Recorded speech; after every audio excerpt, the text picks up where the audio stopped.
Bonjour à toutes et à tous.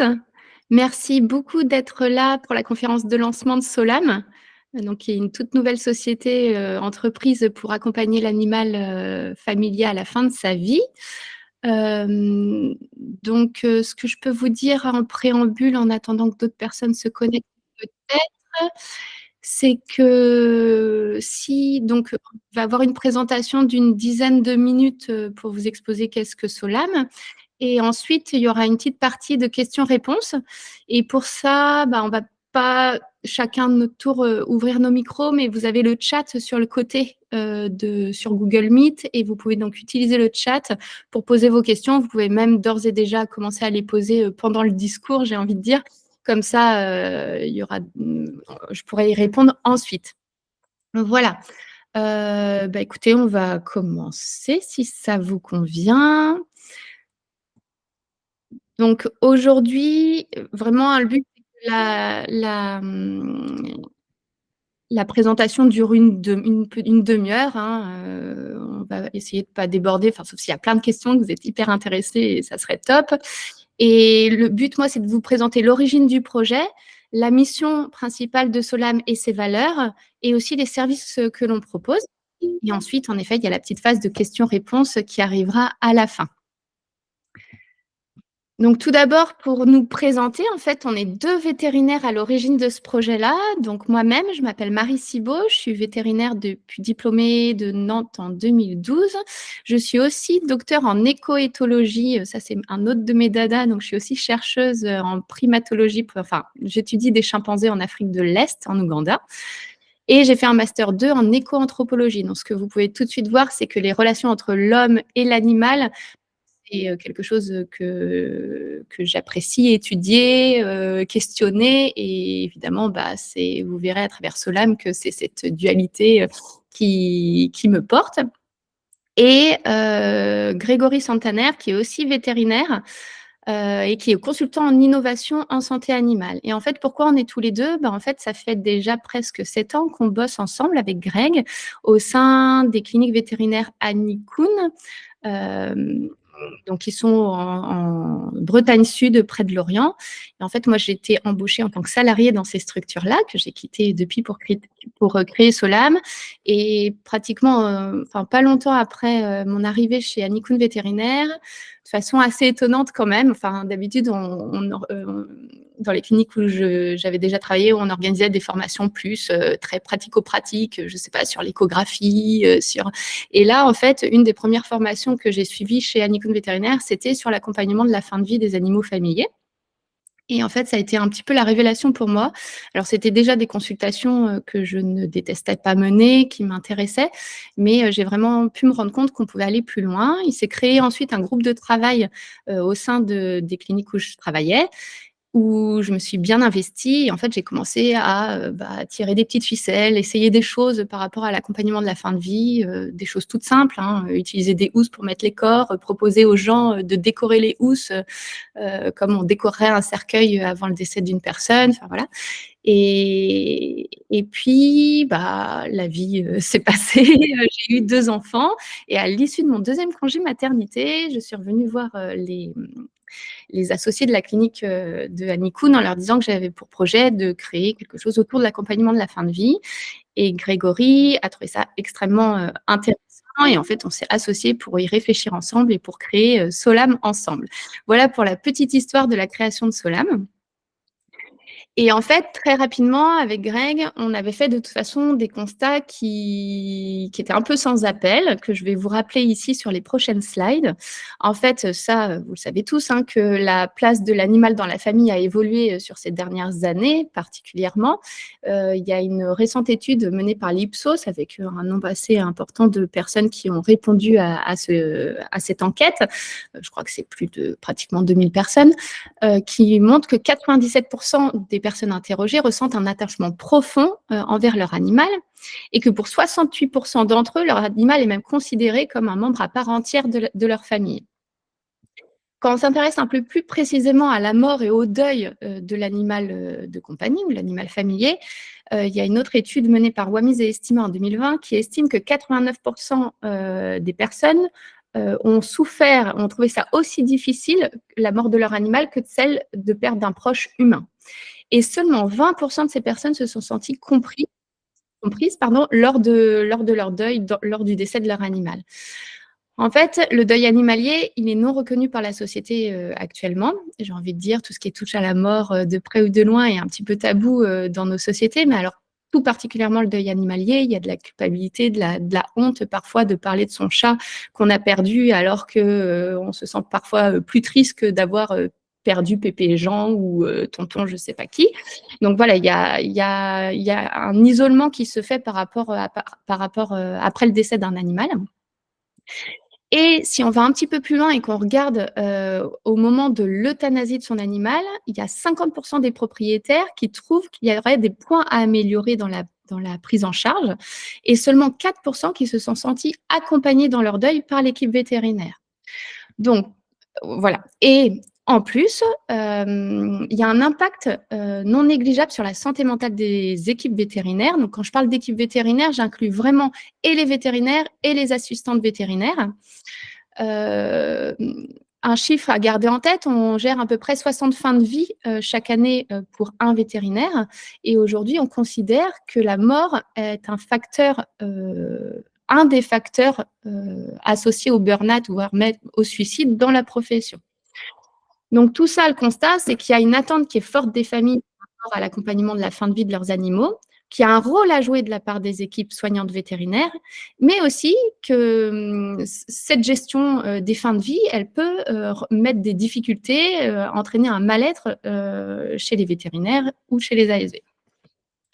Donc, de ce fait, la raison d'être de Solam, c'est de proposer des accompagnements dignes et respectueux qui honorent et la vie et la mort, parce qu'en fait, la mort, c'est pas le contraire de la vie, hein, c'est le contraire de la naissance. Donc, c'est vraiment d'honorer la vie et la mort qui fait partie de la vie pour le bien-être des animaux, des familles et des équipes vétérinaires. C'est vraiment d'être dans l'interface entre ces trois entités, les animaux, les familles, les équipes vétérinaires, qui forment finalement un écosystème. Alors, nos valeurs, on en a listé 5 qui, je pense, sous-tendent et nos personnalités et l'entreprise Solam.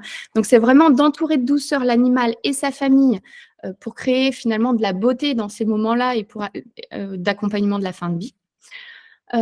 C'est vraiment amener de la dignité dans ces moments-là grâce à des soins de qualité, respectueux du bien-être, et aussi permettre aux propriétaires de faire des choix conscients par rapport à cette fin de vie.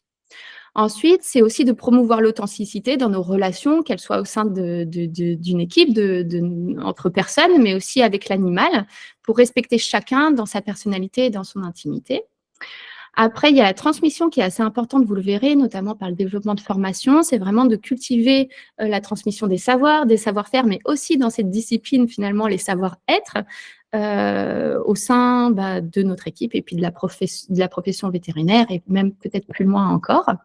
Et ensuite, la dernière valeur, c'est vraiment la responsabilité, qu'elle soit sociétale ou environnementale, pour le bien des humains, de notre société et puis de l'environnement. Maintenant, je vais vous développer un tout petit peu plus précisément les services qu'on veut mettre en place et qu'on a déjà commencé à mettre en place, bien évidemment, chez Solam. Donc, d'abord, pour la partie accompagnement de l'animal à la fin de sa vie et de sa famille. Donc, j'ai essayé de vous faire un schéma pour vous expliquer la démarche. Alors, ça va peut-être paraître un petit peu petit, peut-être ceux qui sont sur téléphone notamment, je m'en excuse. Après, clairement, pour ceux qui étaient inscrits, qui sont présents aujourd'hui, je vous renverrai le replay, le lien pour le replay. Et aussi la présentation, comme ça, vous pourrez peut-être, si ça vous intéresse vraiment, vous y replonger un petit peu plus précisément. Donc, en fait, vraiment, la démarche de Solam, c'est de partir de la fin de vie de l'animal, mais de l'animal, en fait, gériatre, et de remonter jusqu'à son décès et après le deuil des familles, une fois que l'animal est décédé, a disparu. Donc, pour avant le décès, les soins de l'animal âgé, ça comprend vraiment tout ce qui est des soins de confort pour que la qualité de vie de l'animal soit respectée. jusqu'à son décès. Donc la qualité de vie, qu'elle soit physique, qu'elle soit sociale et qu'elle soit émotionnelle, avec des consultations de qualité de vie. Évidemment, la mise en place de traitements ou de thérapies complémentaires si besoin pour gérer la douleur, mais aussi tous les signes cliniques qui peuvent être associés à une fin de vie avec de l'incontinence, des diarrhées, des vomissements, etc. Et aussi un soutien émotionnel pour les familles qui sont vraiment, en fait, qui ont un rôle d'aidant hein, à la fin de la vie de leur animal, qui peut être non déplaçable plus difficilement, qu'il faut amener chez le vétérinaire, etc. Ensuite, il y a une partie que j'ai appelée l'aide à la prise de décision. C'est vraiment des entretiens à l'aide à la prise de décision. Vous verrez des entretiens par visio ou par téléphone qui permettent vraiment de faire le point avec les gens de où ils en sont dans leur prise de décision, la qualité de vie de leur animal et se poser des questions vraiment sur qu'est-ce que la dignité, où est-ce que je veux aller, comment se passe une euthanasie, qu'est-ce qui va se passer une fois que j'aurai perdu mon animal, qu'est-ce que c'est la perte, qu'est-ce que c'est le deuil animalier, etc. À l'issue de ces entretiens, il y a un compte-rendu qui est remis à la famille.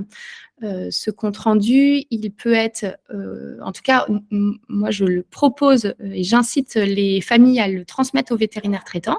Et il y a un livret d'une vingtaine de pages aussi d'aide à la prise de décision qui est remis aux familles.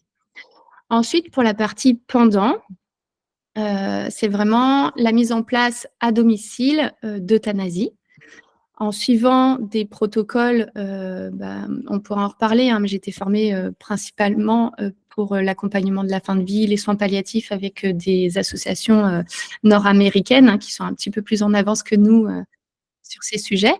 Et donc avec des protocoles standardisés, respectueux du bien-être, de la dignité, la remise d'un certificat de décès et ensuite il y a des soins post-mortem qui sont proposés avec la préparation du corps, une mise en housse, la mise en place de souvenirs, une phase de recueillement pour les familles et ensuite le transport et la conservation du corps. Et à l'issue de tout cela, j'ai des services qui sont développés autour de l'aide au deuil, avec à nouveau un peu en regard de l'aide à la prise de décision, des entretiens d'aide au deuil animalier, donc sous forme d'entretien de 45 minutes par visio ou par téléphone, on pourra en reparler. L'organisation d'hommages ou de cérémonies. Tout bientôt, je compte mettre en place des cafés Solam, vraiment des espaces de parole où des gens se rencontrent qui ont perdu leurs animaux et qui peuvent échanger, se rendre compte qu'ils ne sont pas seuls, qu'ils vivent des choses légèrement différentes, mais quand même similaires. Hein. Le deuil, c'est de toute façon universel, même s'il y a des singularités en fonction des gens qui le vivent. Et ensuite, un livret d'aide au deuil est remis. Il fait à peu près une vingtaine de pages aussi. Une lettre ou de carte de condoléances est envoyée aux familles accompagnées. Et un courrier de courtoisie est aussi envoyé au vétérinaire traitant, notamment pour prévenir qu'il y a eu une euthanasie de l'animal suivi. Au niveau de la zone géographique, donc tout ce qui se fait à domicile, les soins de l'animal âgé et l'euthanasie, donc c'est en Bretagne Sud, je dirais sur une région assez large quand même, entre Quimper, Lorient, Pontivy, Vannes. Et par contre, en visio, sur la France entière finalement, et on pourrait même aller plus loin, hein, dans toute la francophonie, pour l'aide à la prise de décision et l'aide au deuil animalier. Je voulais revenir sur ces 2 entretiens ces 2 types d'entretiens qui peuvent se faire en vision ou par téléphone. En fait, je considère vraiment que c'est en complément de ce que les vétérinaires apportent, au quotidien aux familles dans leur propre clinique et cabinet. Parce que c'est un véritable service de soutien à destination des propriétaires. Ça permet tout ce qui est éducation, sensibilisation autour de la fin de vie, des signes cliniques de certaines maladies, de l'euthanasie, du deuil. Ça apporte un soutien émotionnel aussi aux familles, mais de rien dans nos pratiques quotidienne en clinique, pour l'avoir vécu pendant près de 10 ans, des fois, malheureusement, on n'a pas le temps pour se prendre 45 minutes pour discuter avec les gens, pour apporter du soutien émotionnel, même si je suis persuadée que la plupart de mes confrères et des consoeurs le font extrêmement bien et voilà, mais c'est plutôt qu'on est parfois contraint par la vitesse de nos vies de vétérinaires. Et puis d'autres vétérinaires ou d'autres ASV qui ne se sentent pas l'envie ou les moyens de le faire aussi. On peut orienter vers des ressources appropriées, hein, de lecture, de podcasts, de groupes de soutien, de psy, voilà. Et ça peut renforcer aussi, enfin moi j'en ai l'intime conviction, le lien entre les propriétaires et le vétérinaire. Parce qu'en offrant la possibilité voilà, d'avoir un soutien supplémentaire après le décès de son animal, et ben, vous allez encore plus loin dans ce que vous pouvez offrir. Donc voilà, je voulais en parler là aujourd'hui pour se dire, est-ce que Solam ne pourrait pas être quelque chose qui vous intéresse? On en rediscutera dans les questions et je vous le redirai, mais évidemment, je vous invite à me contacter et on peut en discuter plus longuement sans problème. Pour la partie formation des équipes vétérinaires, donc c'est ce que je développe aussi pour la transmission des savoirs et des savoir-faire. Pour moi, les enjeux d'une formation autour de l'accompagnement de la fin de vie, elles sont multiples. Pour la profession, c'est vraiment être dans l'alignement de la place de l'animal au sein de nos sociétés. C'est aussi, comme on a vu, diminuer un des facteurs de risque, des risques psychosociaux de la profession. Et puis, pour les vétérinaires et leurs structures, finalement, c'est exprimer ses propres valeurs et celles de son entreprise, c'est s'engager dans un processus de qualité. Et puis, pourquoi pas, c'est fédérer son équipe autour d'un projet moderne. En tout cas, c'est ce que j'ai vécu moi-même et c'est ce que je fais vivre déjà à des cliniques qui ont été formées par Solam et c'est le retour que j'en ai. Au niveau du déroulé des différents types de formations, je propose une formation initiale qui s'appelle l'accompagnement de la fin de vie des animaux familiers, qui peut se suivre sur 2 formats, soit une formation en présentiel, soit une formation en distanciel. En présentiel, en fait, c'est vraiment dans les structures, c'est 7 heures de formation sur une journée où l'équipe qui suit cette formation peut vraiment être mixte entre des vétos et des ASV. Et le but, c'est vraiment d'arriver à la structuration, ou en tout cas d'avoir les premières pièces à l'édifice d'une structuration d'un service d'accompagnement de la fin de vie dans vos cliniques. Ensuite, la formation en distanciel, c'est vraiment plus pour des vétos, soit un veto d'une clinique, soit des vétos solo. Enfin voilà, en tout cas, c'est une formation depuis chez soi, sous forme de 4 visioconférences sur l'heure de midi, sur 3 mois.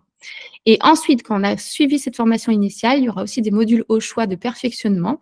C'est 4 fois, 3 heures avec les soins de l'animal gériatre, les soins palliatifs, un approfondissement sur l'euthanasie et un module spécifique sur l'aide au deuil animalier. Eh bien, écoutez, je ne sais pas combien de temps j'ai tenu parce que je n'ai pas chronométré, mais je vous remercie de votre attention. Je me tiens évidemment à disposition parce que j'ai vu il y avait potentiellement quelques journalistes, etc., qui venaient aujourd'hui à la conférence pour des interviews ou pour répondre à certaines questions spécifiques. Il n'y a pas de souci, vous pouvez me contacter. Je suis aussi finalement assez présente sur les réseaux sociaux, donc n'hésitez pas à me suivre. Et puis après, je pense que Greg, tu vas peut-être m'aider pour faire le s'il y a des questions. Oui, il y a des questions. Alors, on a un petit bug technique sur les questions parce qu'on inaugure aussi cette plateforme-là. Tu peux laisser la dernière slide, je pense, Marie. Je vais les reprendre les questions, je te les adresserai. Donc, donc du fait de de la catégorie d'usagers, vous n'avez pas en première intention accès au chat. Alors, je pensais que c'était le cas, mais visiblement non. On le saura pour la prochaine fois. Vous pouvez cependant lever la main. Donc, en levant la main, ça voudra dire que vous voulez poser une question et on va s'organiser pour vous donner la parole.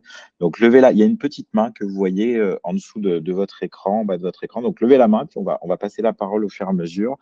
Merci Adeline d'avoir testé le levage de main pour que je sache que c'était possible. Donc, je vois qu'il y a des mains qui se lèvent, donc je vais donner la parole dans l'ordre. On va voir ce que ça donne. Ça sera un peu la surprise au niveau des questions. Donc, il y a Daniel en premier. Je vais laisser participer, qui fait que normalement, il y aura la possibilité de mettre, voilà, de peut-être nous parler ou d'écrire dans le chat. Je vais tous vous laisser écrire dans le chat, ceux qui ont levé la main. Vous allez apparaître du coup sur l'écran, ça va être un peu le fouillis, mais ça va permettre de vous laisser poser vos questions, normalement, si tout va bien. Hop, je vais mettre ça aussi. Je vois que ça s'ajoute. Hop, voilà. Daniel, Laetitia, Stéphanie, Christine, Solène, je suis en train de vous permettre de participer, de nous mettre peut-être un petit mot dans le chat avec votre question, si vous voulez bien. En attendant, Je vais poser une des questions qui nous était arrivées par le Google Form. N'as-tu pas peur que ce soit trop émotionnellement parlant, de ne t'occuper que de fin de vie? Oui, alors cette question-là, elle me revient, quand même très souvent. C'est une des premières qu'on me pose en fait, donc très bien. Hem Bah, alors, je vais pas prémunir prédire l'avenir, parce que je ne sais pas. Mais vraiment au jour le jour et c'est pour ça que je me suis lancée, c'était des consultations, en clinique que j'appréciais et en fait, la reconnaissance qu'il y a après une bonne conduite de ce type de consultation, d'accompagnement qui est vraiment, vous avez vu, hein, en plus assez global, qui est presque holistique, je dirais. Et ben derrière, ça crée des liens qui sont très forts émotionnellement, mais qui amènent aussi beaucoup de reconnaissance. Et en fait, de laisser partir un animal de toute façon qui va mourir, mais d'une manière digne, respectueuse, bah, il y a quelque chose qui vraiment, hein, amène de la beauté selon moi et qui permet de rendre les choses vraiment plus sereines, plus apaisées pour les familles, pour l'animal, c'est aussi certain, et pour moi. Et en fait, j'en retire en fait, beaucoup de joie. Ça peut paraître un peu peut-être bizarre. Après, les vétérinaires avec qui je suis en contact, et notamment à l'étranger, hein, parce qu'il y a des vétérinaires qui sont que spécialisés sur la fin de vie, assez nombreux à l'étranger, c'est vraiment ce qui ressort aussi. Après, pour me prémunir de ça quand même, j'ai prévu, une supervision par quelqu'un d'extérieur, hein, un psychologue, une fois tous les trimestres pour faire de la supervision, pour moi et puis pour aussi les cas que j'aurais eu à suivre. Donc voilà, c'est une petite, protection, que j'ai mis en place aussi, à la création de Solam. Alors, merci Marie. Alors là, toutes les questions sont arrivées, donc il y en a Tac. pas mal. Donc, je vais laisser Daniel peut-être préciser positionnement. D'accord. Alors, non, je vais reprendre parce que ça a été précisé. Donc, Daniel qui nous pose la question avec un intérêt pour ton positionnement lors des entretiens autour du deuil. Est-ce que c'est un positionnement d'information, d'écoute, de suivi du deuil? Enfin, peut-être en dire un peu plus sur ça. Mmh. Alors, c'est un peu pour ça, en eff un peu tout ça, en effet. Alors évidemment, l'écoute active pendant ce type d'entretien est c'est le principal outil à utiliser, pendant ces entretiens, d'aide au deuil, en effet. Après, il y a aussi, en effet, de l'éducation. Enfin, c'est pas à tous les entretiens que j'ai besoin, d'en parler. Après, ça dépend comment l'entretien, se déroule, hein, mais après, en effet, il y a quand même une partie où il va y avoir, une explication du processus de deuil, de comment on peut le vivre, des émotions qu'on peut vivre pendant un deuil et de normaliser ce type d'émotions. Parce qu'encore une fois, quand on parlait du deuil animalier qui peut être, un deuil, où on n'ose pas en parler, où on a honte des sentiments, des émotions qu'on peut éprouver, et ben voilà, de les conscientiser, d'en parler, d'échanger avec une tierce personne, ça fait du bien. Évidemment, je me mets pas à la place d'un psychologue ou d'un psychiatre ou de toute autre profession médicale, pouvant accompagner des personnes. Et justement, mon positionnement est assez clair là-dessus. S'il y a besoin de plus d'accompagnement, évidemment, c'est référé sur des personnes compétentes pour ça. Moi, j'ai été formée avec l'organisme Happy End sur l'accompagnement au deuil d'une façon générale, hein, parce que ça n'existe pas encore les formations spécifiques autour du deuil animalier. Voilà, je D'accord. sais pas si j'ai Merci répondu à Marie. Ouais, cette je pense, s'il y a besoin de précision Mmh. complémentaire, je pense que ce sera fait. Je passe à une question suivante qui est de Gilles. Quand et comment vont démarrer les formations? Oui, alors les formations en présentiel, elles ont déjà démarré, donc voilà, et elles ont même bien démarré avec, avec un planning qui va se charger. Après les formations en distanciel, probablement, un petit peu avant l'été. Et après, le e-learning, ça sera un petit peu plus tard. De toute façon, vous avez compris, hein, l'e-learning, si j'étais assez claire, c'est vraiment pour faire de l'approfondissement une fois qu'on avait suivi la formation initiale. Donc ça sera plutôt pour la fin de l'année, enfin automne 2024. Voilà. D'accord, alors on va pouvoir passer à la question suivante. Surtout, n'hésitez pas, hein, je vous ai remis, si vous avez des questions, levez la main, ça permettra de vous donner la parole. Alors, j'ai passé à une question de Stéphanie, question intéressante. Pour certains de vos services, quelle différence avec des prestations de pompes funèbres animalières? Oui. Oui, c'est intéressant. Alors, je pense que Stéphanie, elle posait la question peut-être sur les soins au corps, je pense. Alors, en effet, il y a des similitudes avec ce qui est fait, pour, le soin au corps, dans les crématoriums animaliers. Disons que l'avantage, moi, que j'y vois de ce que je propose, directement, en fait, à domicile, bah, c'est de pouvoir le faire aussi pour, avec les familles. Par exemple, pour donner un exemple, tout à fait concret, s'il y a un brossage de l'animal, moi, c'est régulièrement que je propose aussi aux familles de brosser l'animal avec moi, de le nettoyer. Alors ça peut paraître un peu étonnant, il y a des gens qui ça ne leur parlera d'ailleurs pas du tout, hein, parce qu'ils n'auront pas envie de le faire et d'ailleurs on le fera pas. Et d'autres personnes qui, bah voilà, c'est en plus c'est reconnecter en fait la personne avec le corps décédé de son animal, hein. Des fois c'est un petit peu dur ce contact-là sur les enfants aussi, parfois de remettre la main sur l'animal à travers la brosse, à travers le brossage. Enfin moi je trouve que ça a une importance par rapport au lien. Et après, bah, ça permet aussi, mine de rien, alors là, c'est peut-être un petit peu plus cru ce que je vais raconter, mais si l'animal doit être transporté dans de bonnes conditions et que vraiment il y a des écoulements d'urine ou quoi que ce soit, bah, de préparer le corps pour qu'il puisse être transporté dans sa housse, jusqu'au lieu de conservation et après jusqu'aux pompes funèbres, bah, ça permet que le corps reste intact, et pas souillé, dans sa housse. Donc, voilà, je pense que ça a du sens de le faire aussi avant. Et puis tous les animaux ne sont pas obligatoirement préparés au crématorium animalier, ils sont préparés lorsqu'il y a des cérémonies, voilà. Je sais pas Merci si Marie. Je tu veux pense poser s'il y a besoin de précision, mais je pense que ça complète. Je dirais que moi, ce que je peux dire, prendre un peu la parole, c'est qu'il y a beaucoup de services qui sont complémentaires, en fait. C'est-à-dire que oui, oui, chacun fait son métier, mais de manière assez connectée au final. Donc, et puis ça se fera naturellement, puisque ce que tu fais, c'est un peu nouveau. Donc voilà, ça va se faire comme ça. J'enchaîne sur deux questions qui sont connexes. C'est deux personnes différentes qui, à mon avis, ne se connaissent pas forcément, qui l'ont posé. Tu parles de gériatrie et d'accompagnement de la fin de la vie de l'animal en connectant un peu les deux, mais en fait, ça peut s'appliquer aussi à des animaux jeunes avec des maladies incurables. oui, Euh, et quid voilà, de OK, Solam par rapport à ces oui. moments-là? Quelqu'un dit qu'en est-il des animaux qui ne sont pas âgés mais malades et en fin de vie du fait de leur maladie? Oui, bah, évidemment, Solam peut les prendre en charge aussi et au contraire,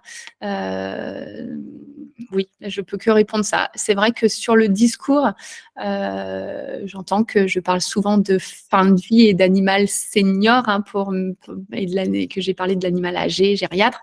Mais en effet, c'est l'animal en fin de vie, qu'il ait 1 an, 6 ans ou 15 ans, tout à fait. Parfait. Je précise pour ceux qui lèvent la main pour poser des questions, je vous donne accès dès que je vois la main levée. Normalement, ça doit vous permettre de poser les questions dans le chat. Donc, je continue avec les questions. Il y avait une question de Laetitia qui demande de lui envoyer de la documentation pour des clients concernant le support au deuil animalier proposé. Donc, bah, oui, Laetitia, en plus, on se connaît. Donc, on te fera parvenir ça à l'issue de la présentation. Je continue le défilé des questions. Stéphanie qui nous demande, Stéphanie qui est cat-siteuse professionnelle, qui nous demande s'il est possible de faire appel à toi pour des clients qu'elle a au niveau cat-sitting. Ah oui, bien sûr, oui, oui. C'est vrai que, cette conférence, elle était, très orientée vétérinaire, mais en fait, oui, tous les métiers qui, de près ou de loin, et en effet cat-sitter ou éducateur ou, les toiletteurs, enfin voilà, toutes ces personnes qui sont en contact avec des animaux de tout âge et avec, pareil, les difficultés de la vie, et de fin de vie, oui, évidemment, vous pouvez parler de moi et je me ferai un plaisir d'essayer de bien faire pour vos clients, pour vos patients. Euh, Merci. Effectivement, oui, je pense que toute personne en contact avec un animal qui pourrait arriver vers une fin de vie précoce ou moins précoce on est tous dans le même bateau pour aider les gens qui vont vivre du deuil à ce que ça se passe bien. Donc oui, bien sûr. Une question j'étais surpris que ça n'arrive pas plus tôt parce que ça arrive souvent. Bonjour Marie, donc c'est Mathilde qui dit bonjour Marie, très jolie initiative. As-tu des outils pour aider les enfants ou plutôt aider les parents à aider les enfants? Oui.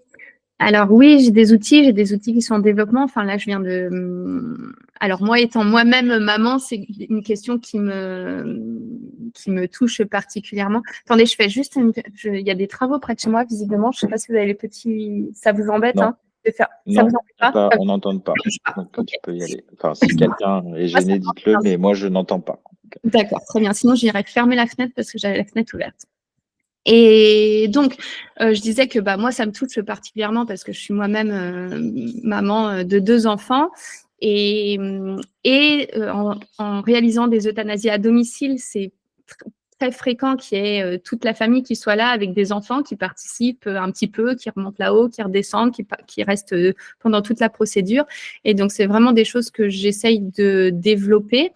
Et donc déjà, dans les livrets d'accompagnement dont je vous ai parlé, j'ai des encarts qui sont vraiment spécifiques pour les enfants. Et après, j'ai développé un livret d'activités, pareil, d'une 20aine de pages, il me semble, avec pas mal d'activités à faire pour les enfants. J'ai fait ça en association avec une amie qui dessine plutôt très bien. Et donc ça pourrait être accessible bientôt pour aider les enfants derrière leur deuil.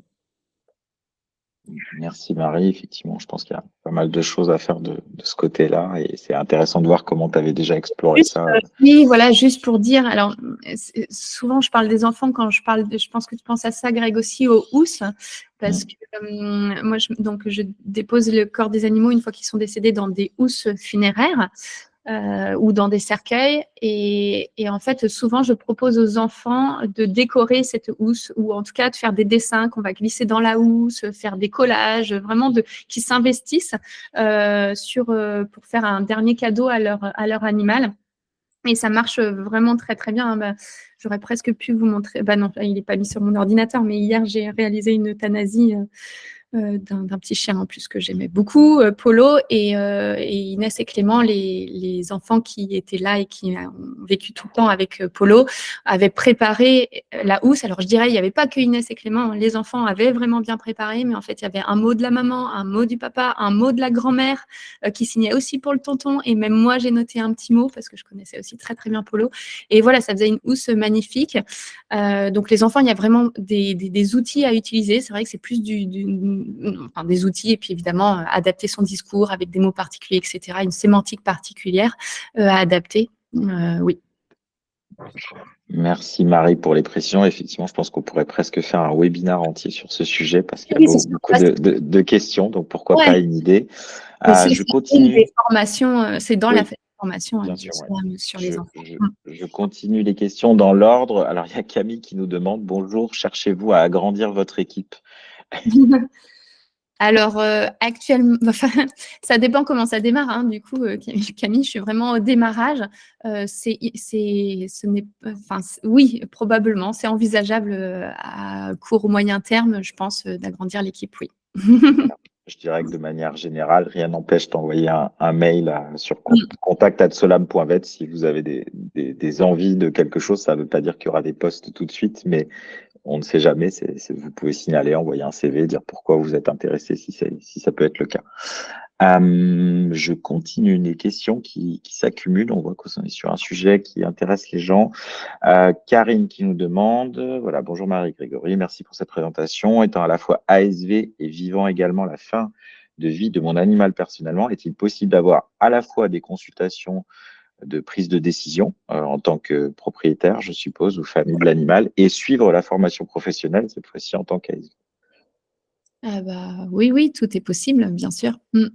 Oui, oui, tout est possible. Après, je ne sais pas comment vivra ton petit chien, hein. C'est un petit chien ou un petit chien? C'est pas Mais précis. c'est pas précisé. Après les formations, ça va venir un petit peu dans un deuxième temps, mais par contre, oui, un entretien d'aide à la décision.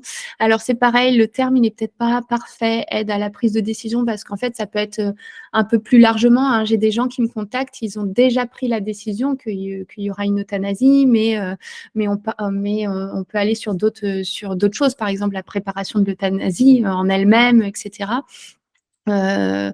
Donc oui, pas de souci pour qu'il y ait les 2 et au contraire, je vous invite à me contacter et le fait d'être ASV ou veto n'empêche pas du tout le fait que ça puisse être très, très dur de dire au revoir à son animal et même si on a l'habitude de faire des fins de vie en clinique, de vivre, des décès, de savoir toucher un corps décédé, enfin tout ça n'empêche pas que le jour où c'est le nôtre, c'est bien compliqué aussi.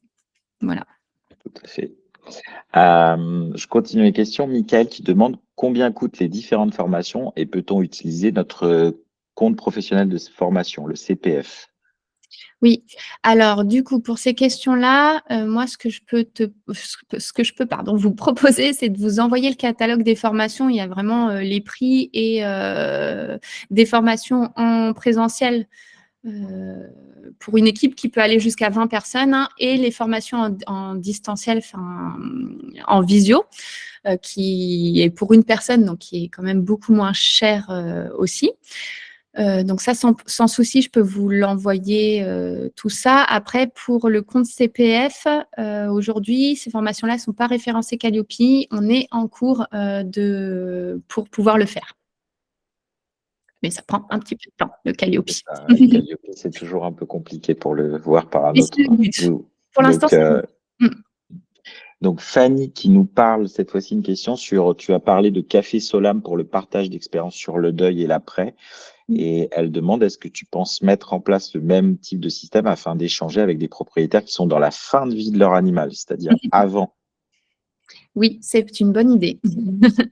Pour l'instant, je ne l'ai pas prévu, mais c'est vrai que c'est marrant qu'il y ait cette question-là parce que la semaine dernière, j'ai été contactée par une personne, sur les réseaux sociaux d'ailleurs, qui me demandait, enfin, qui était en difficulté par rapport à la fin de la vie de son animal. Et en fait, en effet, les entretiens individuels ne lui convenaient pas obligatoirement. Elle aurait préféré avoir ce que vous proposez là, d'avoir un groupe où les difficultés sont partagées en amont. Ça pourrait être le cas, en effet. Mais pareil, tout ça prend un petit peu de temps, hein. Les cafés Solane, je ne les ai pas encore développés parce que j'ai plein de choses sur le feu.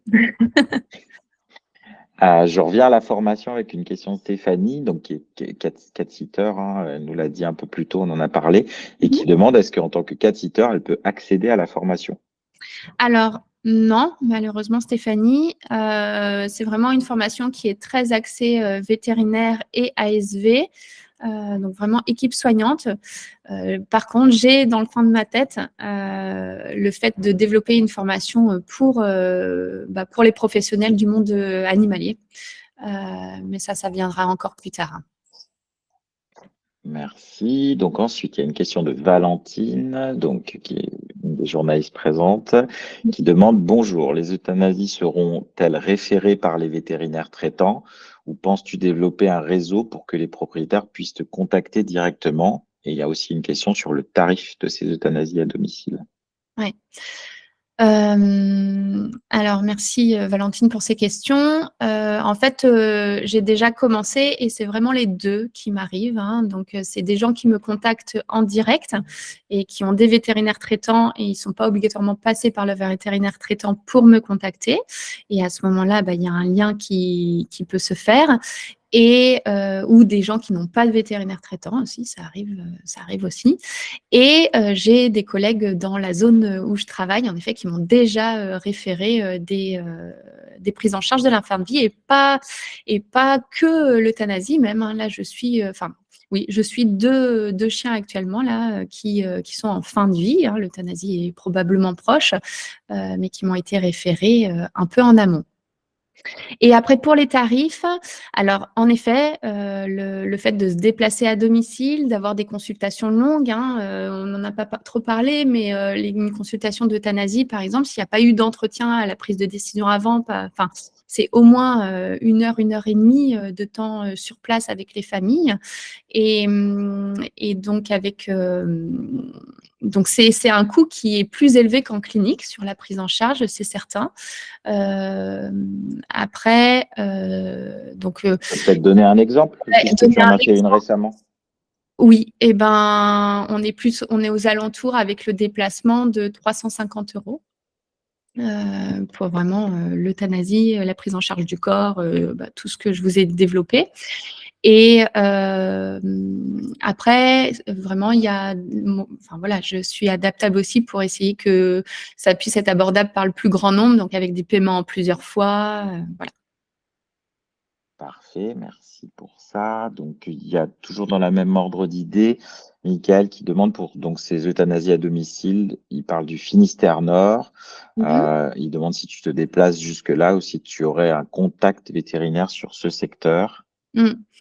Alors, j'ai pas de contact vétérinaire sur ce secteur. Moi, je m'interdis aucun déplacement, hein.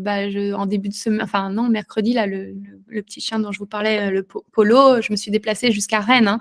Après, voilà, les frais de déplacement, du coup, deviennent très, très chers quand même, hein, parce que ça prend du temps de se déplacer jusqu'aux endroits. Ça se discute, hein, ça se discute en fonction des personnes.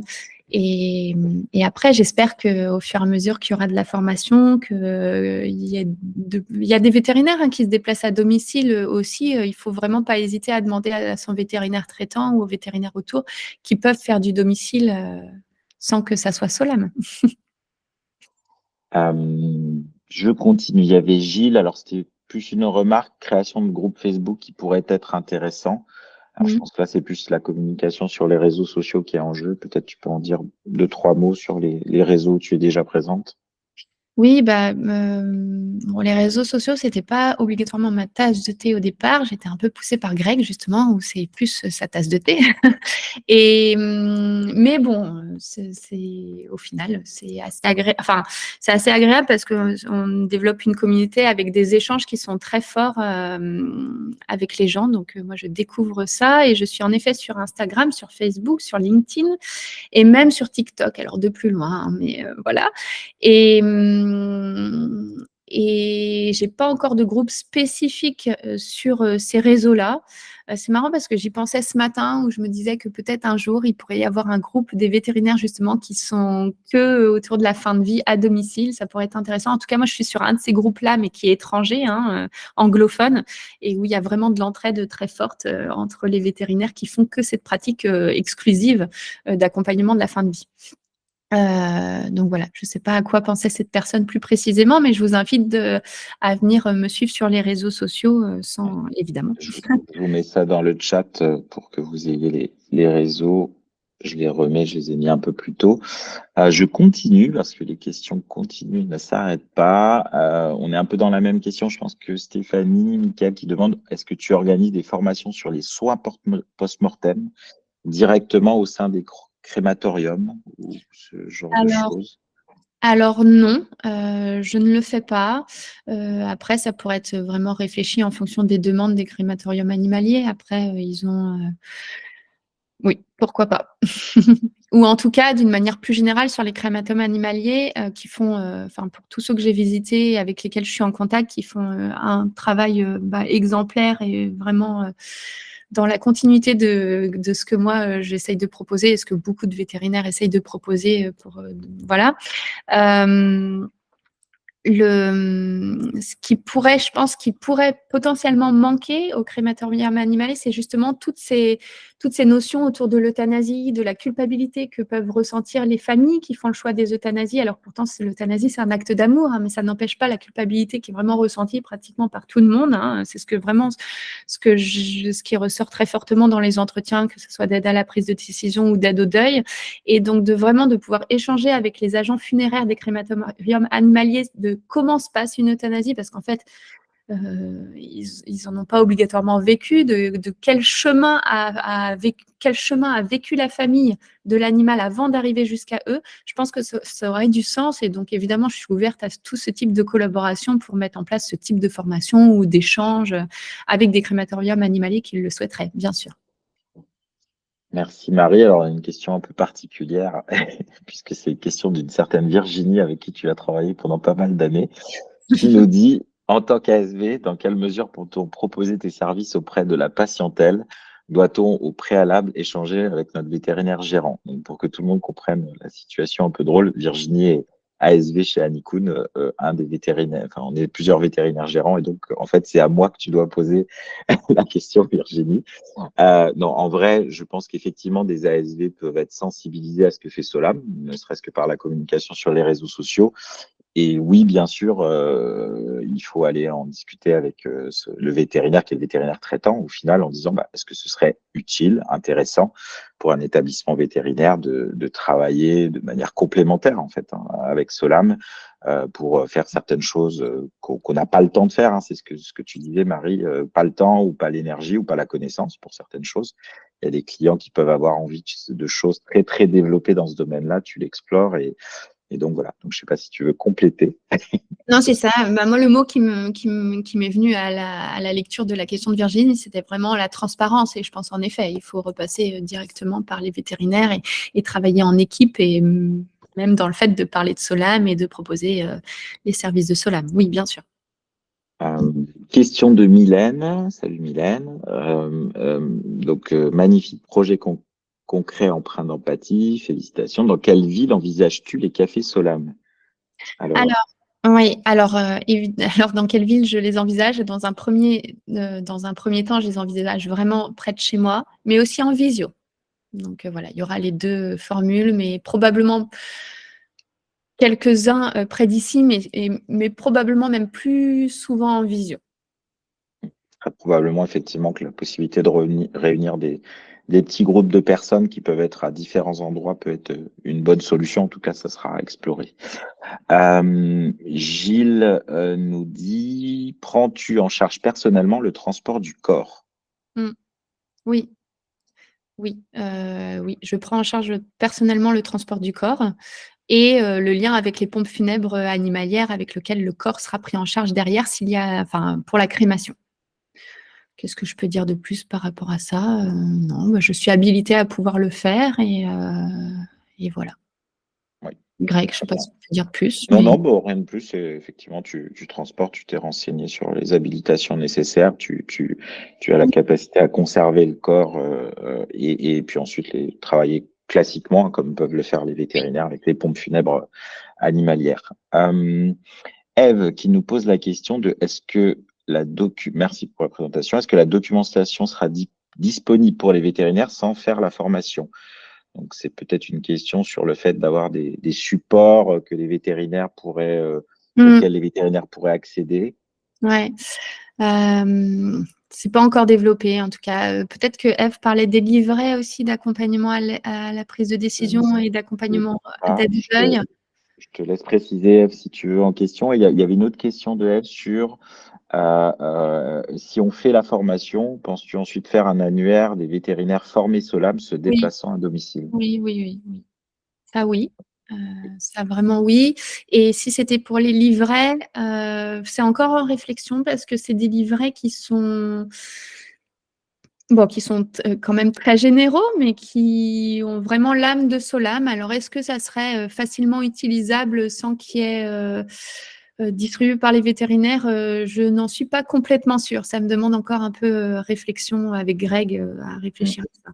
Le livret d'activité des enfants, je pense que oui. Par contre, lui, il pourra être diffusé d'une manière ou d'une autre plus facilement, je pense. Je ne sais pas ce que tu en Oui, penses, Greg, mais ouais, effectivement, à voir, mais je pense que le livret pour les enfants est peut-être plus facile d'abord. Les autres livrets, bah, je dirais que si on ne travaille pas comme travaille Solam, c'est peut-être plus difficile mm, à utiliser. Donc, il y a une ouais, question de cohérence de pratique, peut-être. c'est ça. Je continue avec une question de Pauline qui nous demande, hormis l'accompagnement au deuil que vous proposez, faites-vous un suivi ponctuel téléphonique auprès des familles que vous avez accompagnées lors d'une euthanasie? Alors, Peut-être, pour Pauline, peut-être tu veux dire plus tard dans le temps, si tu peux préciser un peu. Moi, j'ai compris ça comme ça et ça tombe bien parce des qu'on en nouvelles. parlait avec Marie. Oui. Est-ce que je reprends des nouvelles? Est-ce que bah oui, ça c'est tout l'accompagnement de quand même de proximité, hein, donc même sur les animaux avant, hein, qui sont suivis avant leur euthanasie. Oui, je reprends des nouvelles. Encore ce matin, j'ai eu un mail d'une personne qui a perdu son lapin, une jeune fille, et qui m'a renvoyé des nouvelles là parce que je lui avais demandé, et on prévoit de se revoir un entretien pour avoir plus le temps d'échanger sur ce qu'elle vit actuellement. Donc, effectivement, ça correspond à ce qu'on disait. Je pense qu'on arrive tout doucement à la fin des questions. Je crois pas en avoir oublié. Je remonte le fil. Je pense qu'on a fait le tour. On a parlé de formation, on a parlé des services avec des questions sur comment allait fonctionner, le fait de comment on pouvait recommander cela, mais adresser des personnes dont on sentirait qu'elles pourraient avoir besoin des services. Alors, je reprends peut-être des questions qui nous étaient arrivées par comment dire, le formulaire d'inscription. Euh, Combien de temps dure une consultation? Est-ce que tu peux nous décrire consultation à la décision, aide au deuil, Oui, comment parce ça que se j'avais passe? déjà Comment dit, ça se passe même pour s'inscrire? Asie, c'est plutôt une Si heure et demie. les, Ah oui, si- oui, c'est vrai que ça, j'ai pas donné ce détail-là. En effet, c'est une bonne question. Donc, l'aide à la prise de décision et l'aide au deuil, c'est pas des consultations, hein, c'est vraiment des entretiens. Je fais pas un travail de consultation, je ne délivre pas de médicaments, d'ordonnances ou quoi que ce soit, hein. Encore une fois, c'est vraiment complémentaire de ce que l'équipe soignante vétérinaire va faire. C'est vraiment un entretien. Et donc, cet entretien-là, enfin, ces deux types d'entretiens, ça dure 45 minutes. Je trouve que ça, c'est assez pratique. La prise de rendez-vous peut se faire en ligne, hein, directement. Tu pensais à autre chose, Greg? Attends, c'était quoi? Donc ça, Non, c'est 45 minutes. Après, évidemment, il y a d'autres types de consultations qui n'ont pas à domicile, qui ont des temps différents. On a parlé de l'euthanasie, c'était plutôt entre 1 heure et 1 heure et demie. Les consultations qualité de vie, ça peut être assez long aussi. Donc voilà. mais effectivement, pour ces entretiens d'aide à la décision et d'aide au deuil, vous pourrez les retrouver assez facilement sur le site de Solam, dans la rubrique des services. Donc, vous pouvez aller là, je vous remets le lien dans le chat, et c'est ce genre de lien que vous pouvez transmettre à des personnes dont vous sauriez qu'elles ont des besoins. Voilà. Donc, je vois une dernière question qui vient d'arriver, peut-être de Camille. Merci pour cette présentation. Bravo pour cette belle initiative pleine de sens. Avez-vous connaissance d'autres initiatives dans le même domaine ailleurs en France? Non. Alors, on n'est pas beaucoup, on est même très peu. Mais oui, il y en a d'autres. Alors déjà, il y a des vétérinaires à domicile qui sont très sensibles à la question de la fin de vie et qui vont mettre un point d'honneur à ce que ça se passe très très bien, parce que mine de rien, les vétérinaires à domicile, ils font aussi quand même beaucoup de fin de vie. Les euthanasies à domicile, même si on peut vraiment, et c'est le but des formations que je déploie, hein, vraiment faire des choses et adapter les fins de vie en clinique de la manière la plus douce, la plus digne possible. Le domicile amène quelque chose quand même de supplémentaire dans l'intimité, dans la douceur, dans le temps qu'on peut passer, à nouveau, hein, des questions de temps. Et donc, il y a des vétérinaires à domicile, vraiment, j'en connais au moins deux collègues qui ont ça vraiment dans leur âme et dans leur quotidien. Et après, j'ai deux autres collègues, en effet, qui développent des choses un peu similaires. Il y a Vet Eden en Paris, en région parisienne. Alors, pas d'entretien, hein, mais qui fait des euthanasies à domicile et du soin de l'animal âgé ou en fin de vie. Et voilà. Oui, c'est Oui, ça. je pense que Après Ariessina, qui est peut-être là d'ailleurs, parce que j'avais vu qu'elle potentiellement elle était présente. On est pour l'instant pas beaucoup encore à avoir développé ce genre de concept. oui, des pionniers, je pense. Alors, j'ai une question de Peggy qui est hyper intéressante parce que j'avoue que j'avais jamais pensé que ça pouvait être comme ça, mais pourquoi pas. Donc, Peggy nous dit, je vais créer ma clinique et je compte faire une salle dédiée à l'euthanasie. Donc, ça, déjà, c'est Mhm. une bonne initiative. Depuis que j'ai des enfants, j'ai beaucoup de mal avec l'euthanasie en présence d'enfants. Ah Est-ce que oui. vous aurez des vétérinaires pour gérer cette pratique en clinique? Alors, ce que je comprends de la question de Peggy, et Peggy, tu peux repréciser si c'est pas ça, c'est que tu aurais voulu, par exemple, que des vétérinaires Solam ou Marie viennent faire certaines euthanasies quand il y a des enfants qui sont présents parce que c'est difficile pour toi. Moi, j'ai compris ça comme ça. Alors peut-être tu peux nous repréciser. Marie, à la limite, peut-être faire comme si c'était comme ça. Elle dit oui, tout à fait. Donc c'est ça. Donc qu'est-ce que Mmh. tu en penses? Alors, ce que j'en pense, c'est que j'ai pas encore eu ces demandes-là, mais je vois pas pourquoi ça serait pas possible. Alors toujours, évidemment, si c'est à Lyon, à l'autre côté de la France, et cetera, c'est peut-être plus plus tendu à organiser. Après moi, ce que je pense oui, pourquoi pas, on peut en discuter, en tout cas Peggy, et y réfléchir. Je pense quand même que ce qui peut être fait et ce qui peut aider vraiment le vétérinaire, qui a des difficultés, ça peut être les enfants, hein, ça peut être d'autres choses, hein. C'est vraiment à nouveau ces entretiens d'aide à la prise de décision, hein, et de rediscuter de la place de l'enfant, de comment ça peut être fait. Et moi, j'explique vraiment dans ces entretiens-là qu'en fait, moi, j'incite les discussions en fait avec les vétérinaires. Et donc d'expliquer que les vétérinaires parfois peuvent être dans des situations qui sont compliquées à gérer pour eux émotionnellement. Enfin voilà, c'est facile pour personne finalement ces situations. Et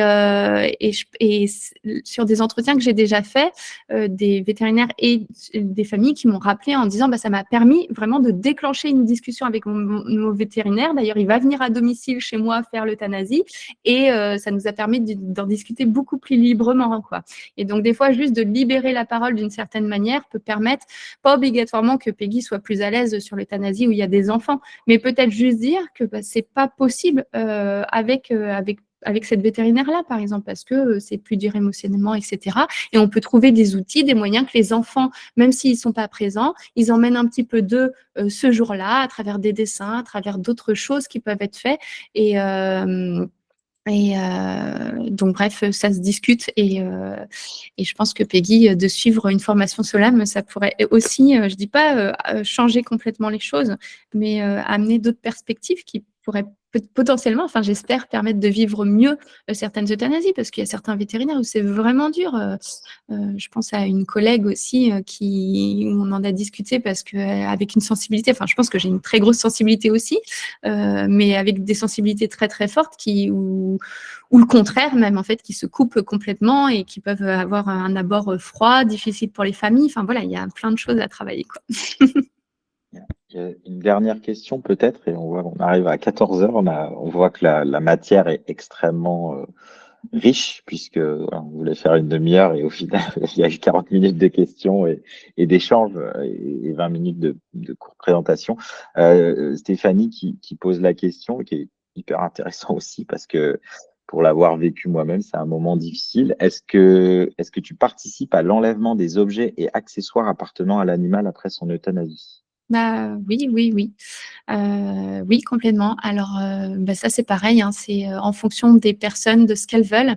Enfin, voilà, je dis aux gens que ça va être le moment de le faire et je leur demande s'ils veulent le faire eux-mêmes, s'ils veulent être aidés ou que ça soit moi qui le fasse. Et ça dépend vraiment des personnes. Je dirais que la plupart, ils préfèrent le faire eux-mêmes. Il y a un acte vraiment symbolique par rapport au fait d'enlever le collier de son chien, hein. Là, c'était même, je pense, les objets. Moi, voilà, j'ai souvenir il y a quelques Ah, de années chez de moi? l'arbre à chat, le Ah panier, enfin, tu oui, vois, excuse-moi, j'ai tout pas ça bien aussi compris la question, qui j'étais ailleurs. peut. Ah oui, oui, ça, c'est vraiment, ça c'est une étape vraiment du processus de deuil qui est qui est assez bien décrite, hein, où c'est le moment où on fait des allers-retours en fait, et on fait des allers-retours vraiment, même dans qu'est-ce que je fais des affaires de mon chien, je les donne ou de mon chat, je les donne, je les garde et en fait on fait des allers-retours comme ça à savoir quoi faire. Souvent j'ai tendance à dire il vaut mieux prendre un tout petit peu de temps avant de le faire parce qu'il y a des fois des personnes qui se précipitent parce que à donner, à enlever les affaires tout de suite parce que c'est trop douloureux de repasser devant l'arbre à chat, etc. Et s'en veulent un petit peu après. Donc moi j'ai tendance à dire faut juste être un peu précautionneux et pourquoi pas se dire on les relègue au garage ou à un endroit avant de complètement les donner et peut-être s'en vouloir. Mais il y a d'autres familles qui les jettent directement. Il y en a d'autres. Je vais parler de toi, Greg, parce que tu m'as déjà confié que toi, le collier de ton chien, il est encore dans le fond de ta commode, de je sais pas quelle commode chez toi. Enfin voilà, ça dépend des gens. Et après, il y a des gens qui font des dons à des associations ou qui reviennent donner des choses au vétérinaire qui les a suivis. Enfin, voilà. Mmh. Mais oui, c'est une grande question, ça.